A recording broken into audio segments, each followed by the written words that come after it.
So this is the Physical Science Chapter 1, Section 3 lesson video, and so we're going to talk a little bit about measurement. So today we're going to learn about some of the math skills that you need to be successful in this class. So we're going to go ahead and jump into Section 1.3 because you know stuff like scientific method and things like that already. So the first thing we're going to talk about is something you should already know, and that is scientific notation. So scientific notation is a way of expressing a value as a product of a number between 1 and 10 and a power of 10. So it might look like 6 times 10 to the 3 or something like that. So if the number is large, that means the zeros are after the other digits, then the power of 10 is positive. So like here we have 45,000 meters. So see, the zeros are to the right or after the other digits. So this becomes 4.5 times 10 to the positive 4 meters. And notice your unit just goes right at the end, just like it would on a normal number. If the number is small, that means the zeros are before the other digits, then the power of 10 is negative. So for example, if we have this number where the zeros are to the left of the digits and you see the decimal point in the front, then your power is negative. So this becomes 2.89 times 10 to the negative 3 seconds. So I'll show you how to figure out what the power is on the next slide once we start going through a couple of examples. All right, so it says, write the following numbers in scientific notation. So when you're writing in scientific notation, you want one digit in front of the decimal point. All right, so here we have this big number. Right now, our decimal's at the end. If you don't see the decimal, it's automatically at the end. So it's right here. We want one digit in front, one non-zero digit in front of the decimal. So right now we have all these zeros and the 3. So we want to move it right here because see, then we have one non-zero digit to the left of the decimal. So then we have to figure out, well, how many places did I move that decimal? That's how you get the power. So we say, okay, well, 1, 2, 3, 4, 5. So I'm going to have to move the decimal 5 places. So that means my power of 10 is going to be 5. And so the last thing you just need to do is decide if it's a positive or negative 5. So is this a really big number or a really small number? And when we talk about big and small, we're talking about greater than or less than 1 pretty much. This is a really big number. So I get rid of all my zeros. That's the point of scientific notation, is to help make the number a little bit shorter and easier to write. So I get rid of all my zeros, so I'm left with a 3 times 10, and because this is a large number, and I moved the decimal 5 places, it's going to be a positive 5, and then I just put my unit right at the end, joules, just like that.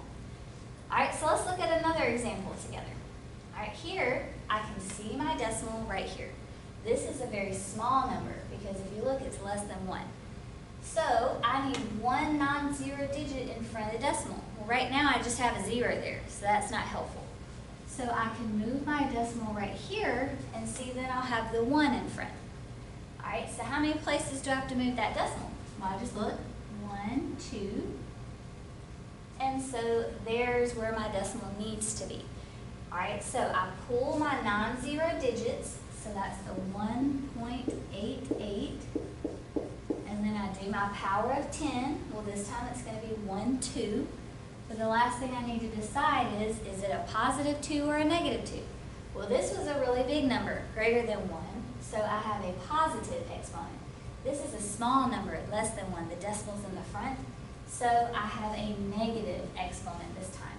And then last step is put that unit, okay? I'm super big on units. I count half off anytime you have incorrect or missing units. The unit goes at the end. It does not go in the middle of the number. All right, so maybe pause the video and try these two on your own. And now let's look at them together. So this, we're going backwards.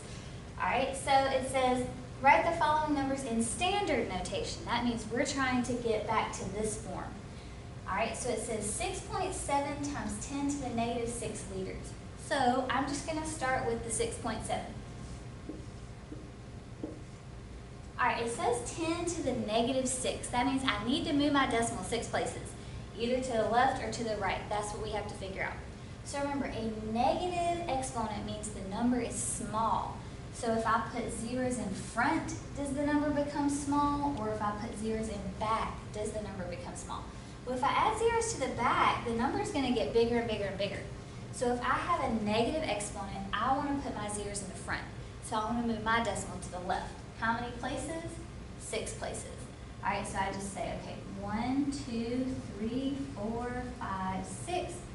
There's the new decimal. And for all these places that we skipped, we fill in with zeros. Now, one thing I'm picky about is if you turn your answer in like this, I'll mark it wrong. What's the problem with it? Your answer has 2 decimal points. That's not possible. Okay, so you have 2 options. Either erase the one that I'm not supposed to look at, and then don't forget to put your unit, liters, or what a lot of my students do is they'll just rewrite it. Just like that. Now the 0 in front is optional. As long as I can see your decimal, you don't have to have it there. I usually put it in clash just because I feel like it helps my decimal stand out a little more. All right, so let's look at our next one. So it says 4.29 times 10 to the 5 meters per second. So again, I'm going to start with the 4.29 because I know that has to be in there somewhere. It says times 10 to the 5, so I know I need to move my decimal point 5 places. Well, this is a positive 5, so I want a big number. So if I put zeros in front, I'm going to make a small number. If I put zeros in back, I'll make a big number. So I'm going to move it 5 places to the right. So 1, 2, 3, 4, 5. There's my new decimal point. I fill in zeros. And then like I said, in my class you have 2 options. 1, don't forget to put meters per second. But 2, get rid of the decimal you don't want me to see, or just rewrite it. Okay, so again, don't forget to put those units. If I give you a unit, you have to give it back to me. If I don't give you a unit, then you obviously don't need one. All right, another common mistake that I'll see is people think that the power is just how many zeros you have. It's not counting how many zeros you have, although every now and then that does work, but it's not like on this one. It's not counting how many zeros you have, it's counting how many decimal places you move. All right, so let's move on. Hopefully you remember that from previous classes.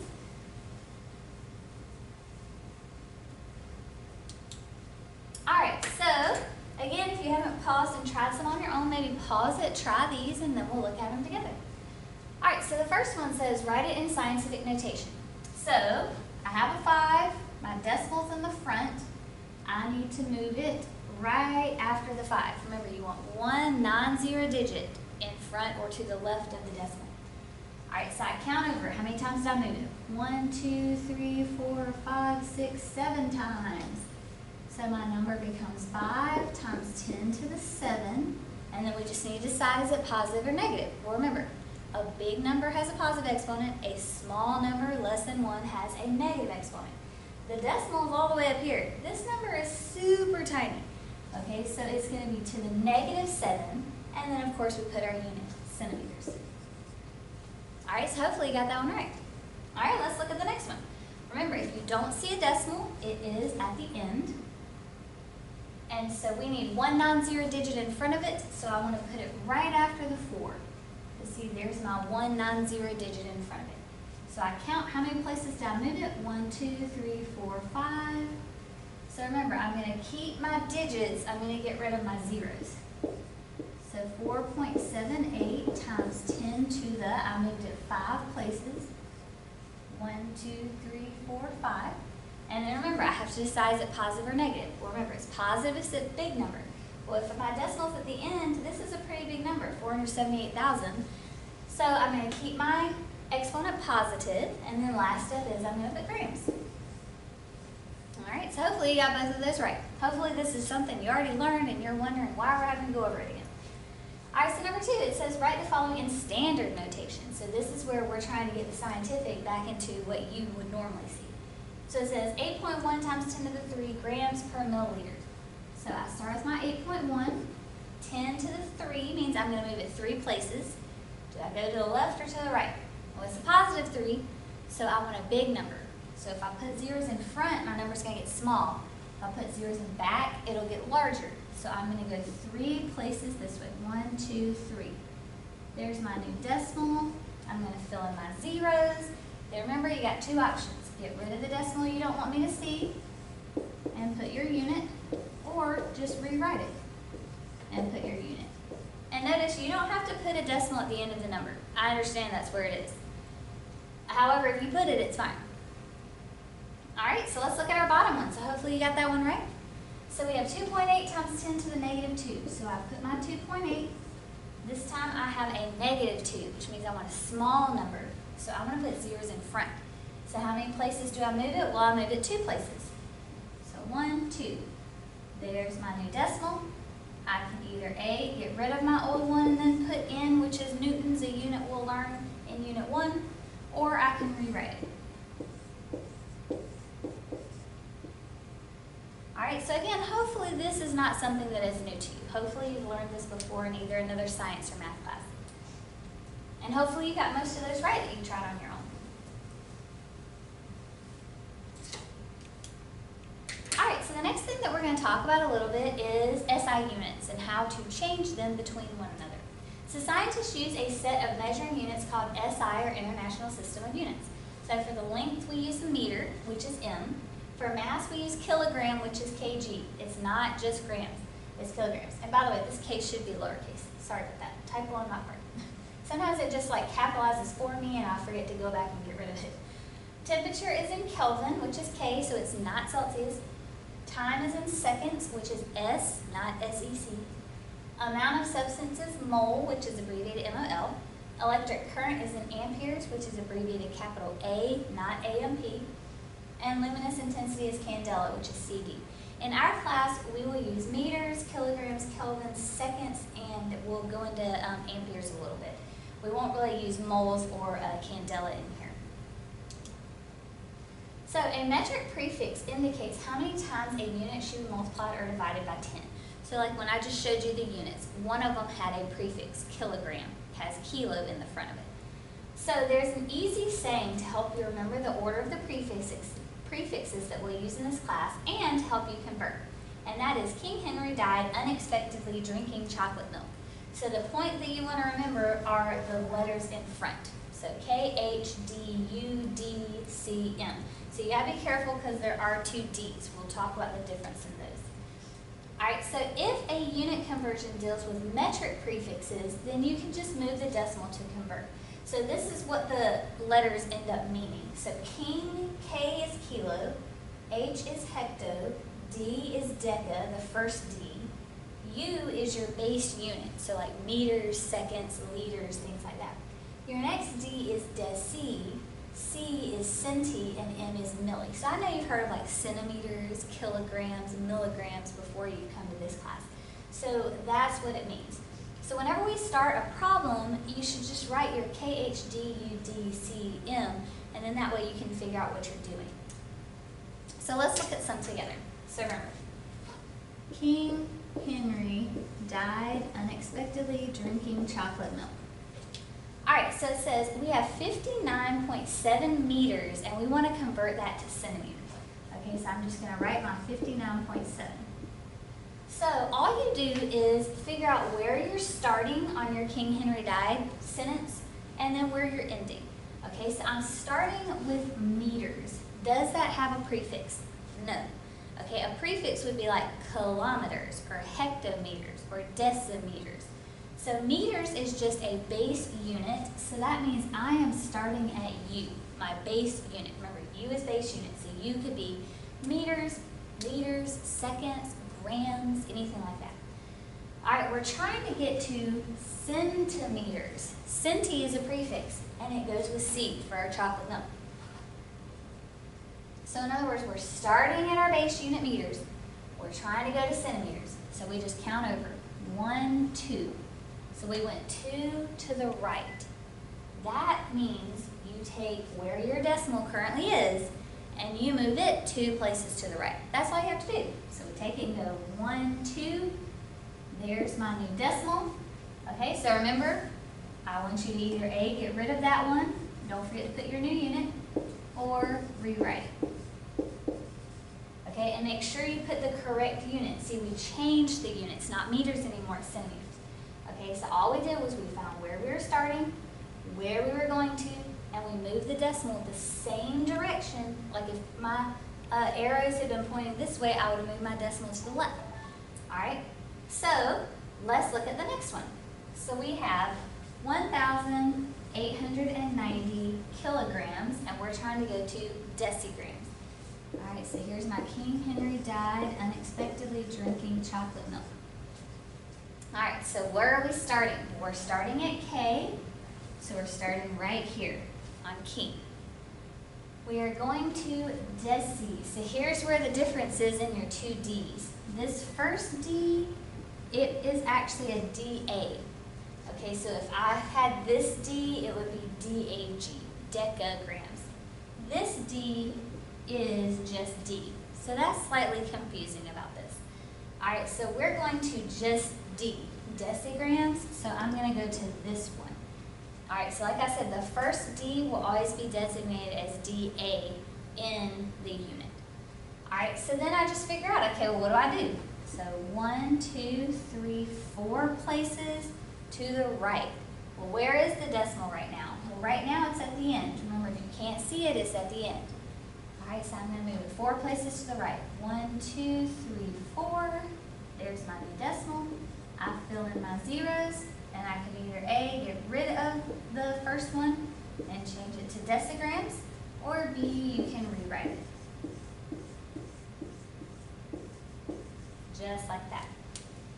All right, so this might be something you haven't seen in another class before, but we'll have to do this a lot, especially in labs and things like that.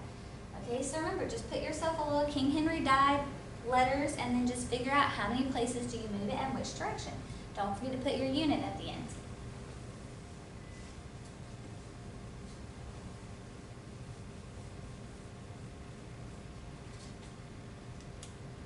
So maybe try these on your own. Here is what I was talking about with the DA. That's the first D, the King Henry died D.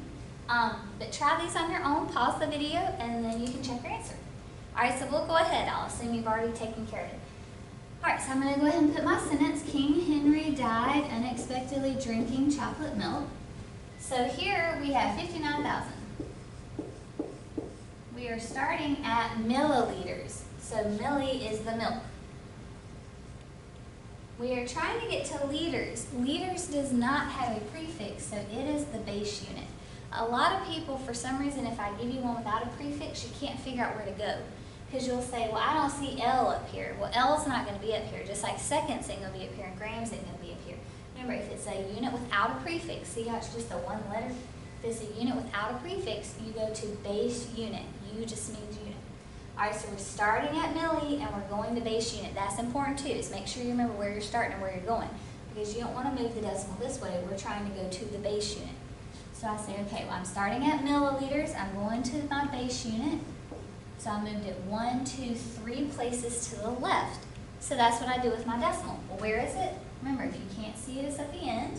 And then you just go 1, 2, 3. So it becomes right there. So then get rid of the decimal you don't want me to see and write liters, or you can just rewrite it as 59 liters. All right, so hopefully you got that one right. Okay, let's look at our bottom one. If you missed the first one, maybe re-look at the second one real quick. All right, so we have 0.0079, and we are starting with DA. Remember, deca is the first D. This one is DA, this one is just D. All right, so we're starting at deca seconds. We're going to milliseconds. So we're going to milk. So we started at deca, and we're going to milli. 1, 2, 3, 4 places to the right. So keep in mind which direction you're going, because that tells you which direction to move the decimal. All right, so I went 4 places to the right, so I do the same thing with my decimal. 1, 2, 3, 4. So here's my new decimal. So again, either get rid of the one you don't want me to see, and don't forget your new unit, milliseconds, or you can rewrite it. So it becomes 79 milliseconds. All right, so hopefully that wasn't too bad. I'll have a practice sheet for you to do some practice on it in class, so hopefully that'll help too. But these, they just take a little bit of practice.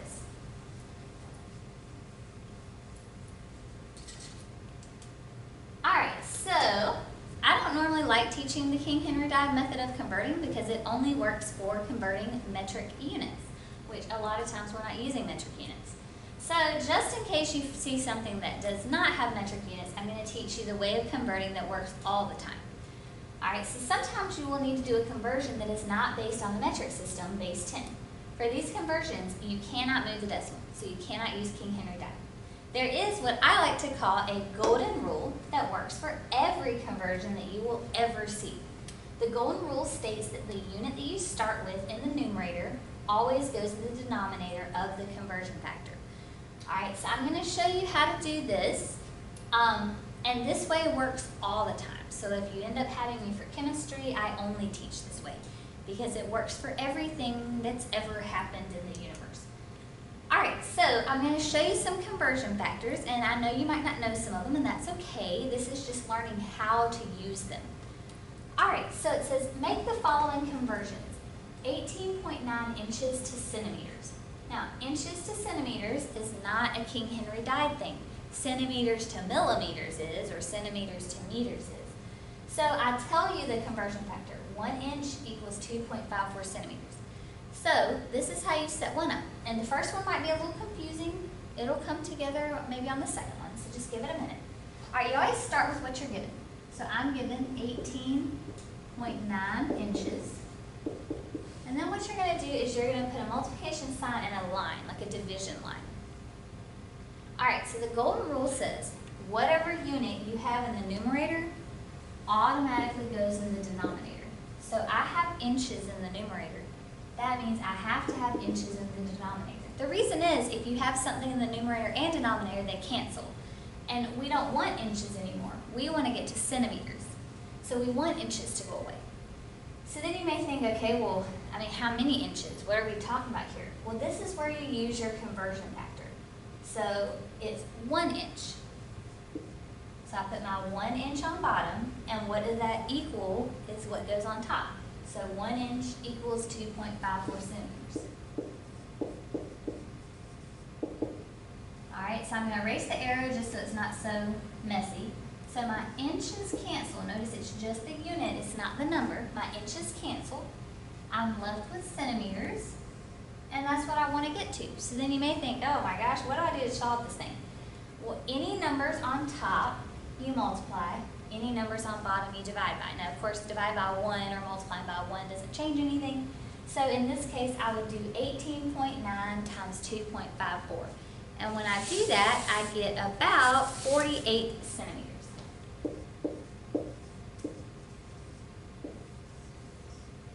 Okay? So again, golden rule just states whatever unit's in the numerator has to go in the denominator to cancel. And so that's how I tell which part goes on bottom and which part goes on top. If I had started with centimeters, I would have put the 2.54 centimeters in the denominator. Alright, so let's look at another one. It says 9,600 seconds to hours. And then I put, you should know the conversion factors for time. So let's write those real quick. So what do we know about getting from seconds to hours? Well, most of you would say, okay, well, I know that there are 60 seconds in a minute. And most of you would then say, okay, I know there's 60 minutes in an hour. Alright? So those are our two conversion factors. So remember, one thing that people have trouble with is where do you start? You always start with what you know. So I know I have 9,600 seconds.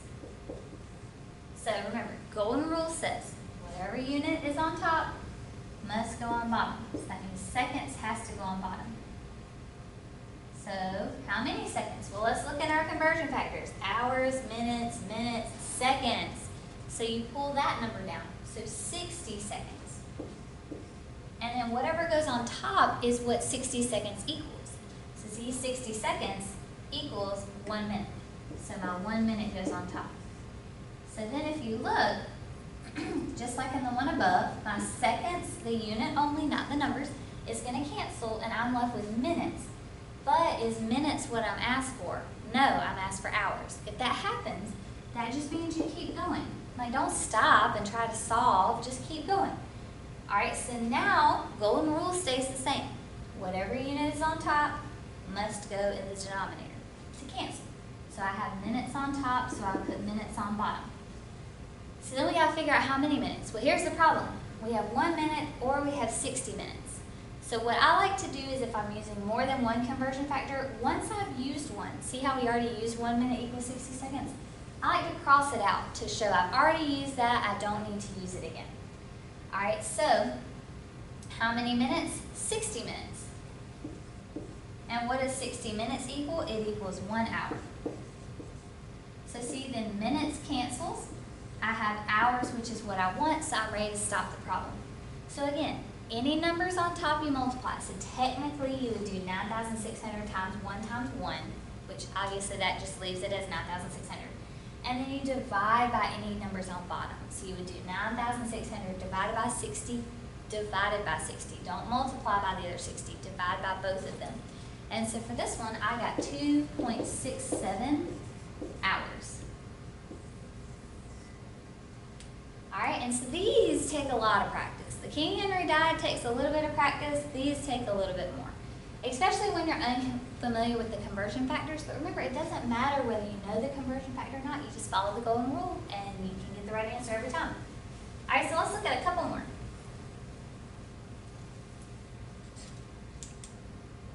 All right, so maybe pause the video. So I gave you both conversion factors that you need for these problems. Pause the video and just try it on your own. I'll assume you've already done that at this point. So here we're starting with 150 pounds and we're trying to get to kilograms. So remember, you always start with what you know. So 150 pounds. So remember, golden rule says whatever unit's in the numerator has to go in the denominator. So I'm going to put pounds in the denominator. So how many pounds? Well, I'll look up at my conversion factor. 1 kilogram equals 2.2 pounds. So I'll put my 2.2 on bottom. And what does 2.2 pounds equal to go on top? Well, 2.2 pounds equals 1 kilogram. So if you look, your pounds cancel. And so then how do you solve this? Remember, any numbers on top you multiply, any numbers on bottom you divide by. So you do 150 times 1, or just don't even bother doing that. And then divided by 2.2. So in other words, it's 150 divided by 2.2, which ends up giving us about 68.18. And my unit is kilograms. And your unit, if you're having trouble figuring out what it is whatever you're left with, what has not canceled out. All right, so hopefully you got that one right. So let's look at this one. So it says we have 1,170 calories to joules. Now I know some of you are probably like, but I didn't even know what those units meant. It doesn't even matter. You can do converting whether you know what the units mean or not. But we'll learn what all these units are as we go through, the class. So start with what you know, 1,170 calories.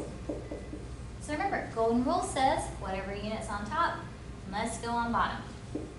So calories has to go on bottom. How many calories? Well, let's look at our conversion factor. 1 calorie. So 1 calorie. And then what does it equal to go on the top? Equals 4.184 joules. So calories cancel. I'm left with joules, which is what I want. Remember, sometimes you may have to keep going like we did on that time one. All right, since both of my numbers are on top, because remember a 1 actually does nothing. Since both of my numbers are on top, I'm going to multiply them this time. And so when I do that, I get 4,895.28. And the unit that I'm left with is J for joules. All right, and so like I said, it just takes a little bit of practice. We won't convert as much in this class using this method as you would if you take chemistry. All right, so last thing that we need to talk about is how to rearrange a formula. Some of you already know this from math, some of you have a little bit of trouble with it. So sometimes you will need to rearrange a formula to solve for a variable. The variable that you are solving for should always be by itself on one side of the equal sign, and it should be in the numerator. Sorry. So that's important. What you're solving for needs to be by itself in the equation, and it needs to be in the numerator. You don't want to solve for something in the denominator. To move variables to the other side of the equal sign, you just use the opposite mathematical expression. So in other words, if it's multiplied on one side, to get it to the other side, you divide. If it's, subtracted on one side, to move it to the other side, you add, like that. So let's just look at how to rearrange. And again, it doesn't matter that you might not know what all these variables mean. You should still be able to solve for them. All right, so we have Q equals M times C times delta T. A triangle is delta. It just means changing. You probably know that from math doing slope. All right, so Q equals M C delta T. So it's asking me to solve for delta T. So see how right now it's not by itself. It's with M and C. Now it is in the numerator, so that's a positive, but it's not by itself. So in other words, what we need to do is move M and C to the other side. So to do that, we do the opposite mathematical expression. So right now, these are all multiplied. M times C times delta T. So how do we do the opposite of multiplying? We divide. When you do something to one side of the equation, you must do it to the other side. Now you may think, well, why in the world would I have thought to do that? Well, remember, when something's in the numerator and denominator, it cancels out. So see, now it's not on this side anymore. It's moved to this side. So my equation ends up saying delta T equals Q divided by M and C. Okay, now again, I know some of you are probably like, oh my gosh, explorers, we've been learning this since like middle school. Yes, but some of you still don't know how to do it. Okay, so that's why we're going over it. All right, so let's look at part B. Part B is tricky for a lot of people because I've asked you to solve for something in the denominator. And that's where we have trouble. All right, so V equals D over T. And now I've asked you to solve for T. What a lot of you do is you divide both sides by D. And then you say T equals V over D. Well, remember, you can't do that because T is in the denominator. So what I like to do whenever I need to solve for something in the denominator is move it to the other side and get it in the numerator. All right, because what's the opposite of dividing by T? Multiplying by T. So remember, if I multiply one side by T, I have to multiply the other side. Now again, you may wonder, well, why am I moving the T?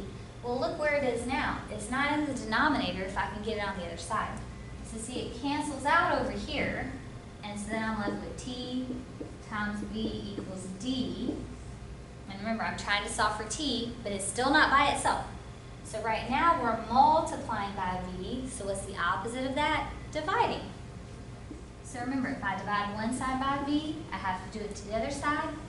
V's cancel, so I'm left with T equals D over V. There are a lot of formulas that you're going to have to rearrange in this class. So the quicker you understand this, the better. All right? Hopefully, again, a lot of you are watching this thinking, why? Why is she even teaching this? We already know how to do it. And if you're in that point, great. I wish everybody was. All right, so maybe pause the video and try these real quick. And now, assume you've done that, let's look at them together. So we have P equals W over T. And we're trying to solve for W. So W is in the numerator, so that's good, but we got to get rid of T. So right now we're dividing by T. So what's the opposite of dividing? Multiplying. So see, those T's cancel. Now W is by itself. So W equals T times P. So hopefully you got that one right. All right, let's look at our bottom one. So we have K, which is Kelvin, equals degrees Celsius plus 273. But we want to solve for degrees Celsius. So degrees Celsius is in the numerator, but it's not by itself. So right now we're adding 273. So what's the opposite of adding 273? Subtracting 273. All right, so the 273's cancel over here. So degrees Celsius equals Kelvin minus 273. All right, so hopefully you got at least one of those right, but really I hope you got both of them right because neither of those were very tricky.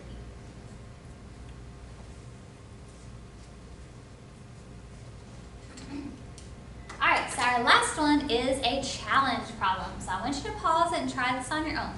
Now notice I have only turned the V red, not V squared. I don't want you to solve for V squared. I only want you to solve for V. A hint before you pause the video is the opposite of squaring something is square rooting it. There's your hint. Pause the video, try it, and let's see if you can get it. If you can do this one, you can rearrange anything in this class. I mean, not necessarily in the entire world, but anything we'll do in this class. All right, so good luck. Pause the video and try it. I'll assume you tried it. Fingers crossed. I hope you got it right.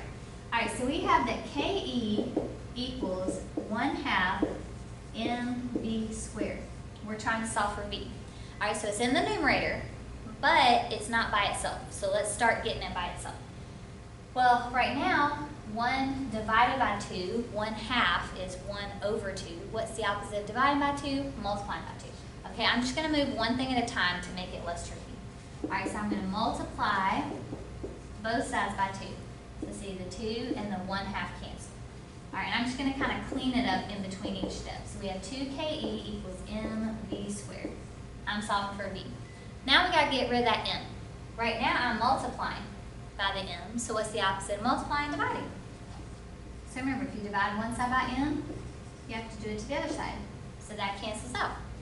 Alright, again, I'm going to clean it up real quick. So I end up with 2ke over m equals v squared. Now, if you got to this point, that's good, but you're still not done because you're solving for v squared. We just want v. So, what hint did I give you? The opposite of squaring something is square rooting it. If you square root one side, you square root the other side. So see, the square root cancels out the square and the square root. So v equals the square root of 2ke over m. So, if you got that right, you're super awesome. If you got that right, send me an email and let me know, because I'll be super excited. Alright, so this would literally be the hardest possible way you would need to move or rearrange a formula. And just to let you know, you don't have to write out all the steps like I did. I always have to make things look really long in class because I have to show every step. A lot of you can do a lot of this moving around in your head. Alright, so hopefully you got that right. If not though, you just need a little bit more practice. Alright, so that's the end of section 1.3 from chapter 1. And so again, just practice these skills. The sooner you get these skills, the easier the whole rest of the class is.